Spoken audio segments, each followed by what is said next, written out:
Hello everybody. As I can't just sit still doing nothing, I thought I'd do a very quick little video for making these very quick and easy little pouches which take a gift card and bigger. So here's the smallest one.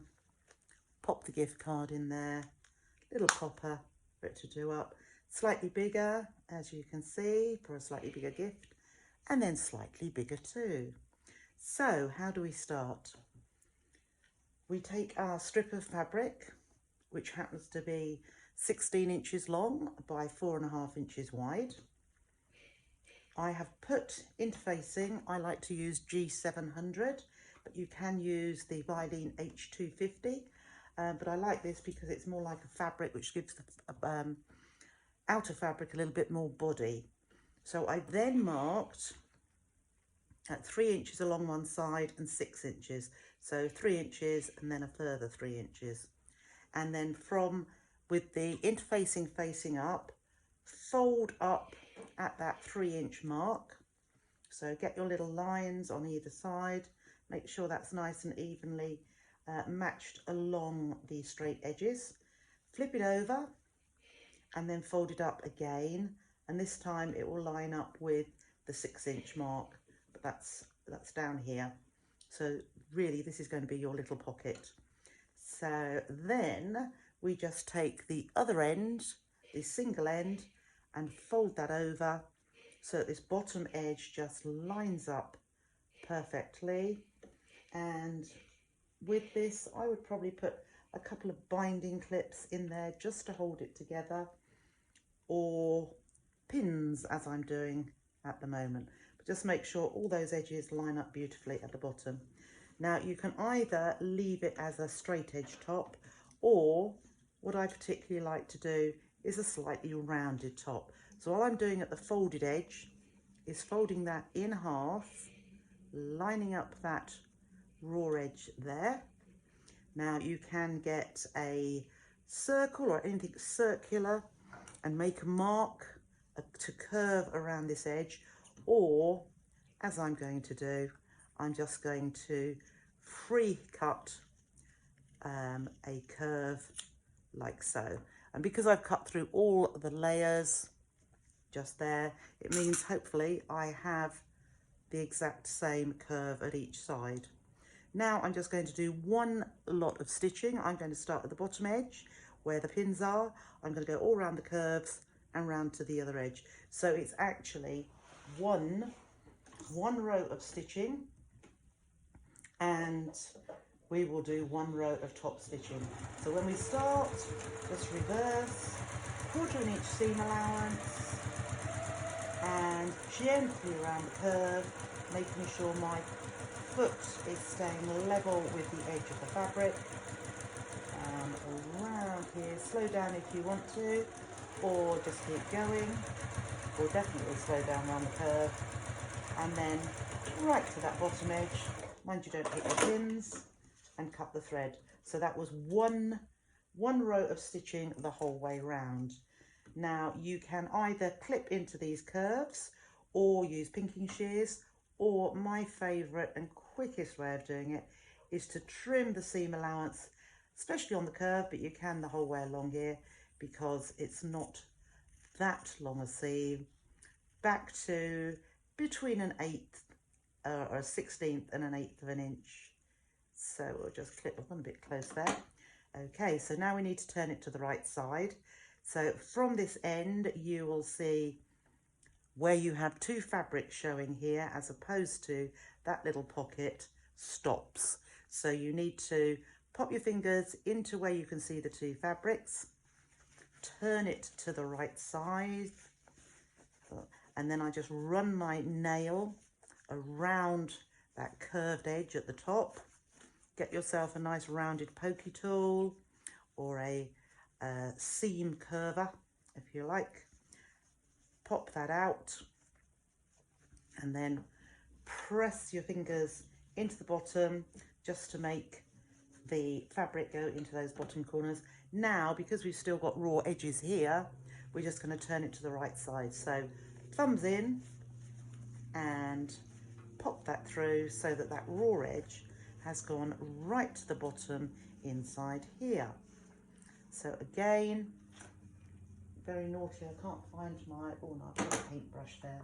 Let's get a paintbrush and just poke that into those corners there, just to make them, they will be a rounded corner, they won't be a very pointy corner, although that one's quite good. So you're just pushing the fabric in there and just pop the scissors in there, just using the side of my scissors just to poke that in. Now I would, oh, it's starting to rain. Now I would press that. So I haven't got the, just go up here, I haven't got the iron at my hand, but I'll just pop over to the ironing board, give it a good press and steam if you would like. So I have actually done that. So you see the absolute difference once we've given it a good press. There is our pocket. Those raw edges in the inside would still be there, so you could leave it like this, but I prefer to top stitch. So since when the flap is folded over, the top stitching is going to show here, I like to actually sew on this side. So starting not right in the corner, but just up from that corner edge, I'm just going to do a row of top stitching the whole way round.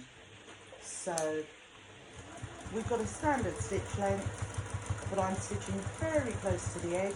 I'm using the inside edge of my foot to guide it and keeping that nice and straight, or as straight as we possibly can. And typically it's started to rain. Sounds like hailstones, but we're used to that, aren't we? So down to that other corner and turn around, straight across that bottom edge. That stitching down here is enclosing those raw edges right at the bottom. So I've just come up to where I stopped stitching. Unbelievable. 10 minutes, I'd say. So there we have it all top stitched. Fold the flap over. I'm going to use a, what am I going to use? Some cam snaps. So I'm just going to measure my flap, which is 4 inches wide. So I know my popper needs to go at the 2 inches. So a little bit high. So I'm just going to bring that down to about there. I've got my pin in there, but for ease, I'm just taking my seam ripper, poking it into the same hole that I've got the pin, and then I'll take the pin out. And then I'm just going to give it a little snip, the tiniest, very carefully. You just want a tiny little nick there for our cam snap to go into. So this is on the outside of the flap. Pop your cam snap in there. Then we need an outie to go on the top. I'll put my fingers or my thumb over the top. I'm going to get my prim pliers and put the little cup on the side, still with my thumb on the top there. Lower the plier and give that a couple of pushes, and there is my snap in place.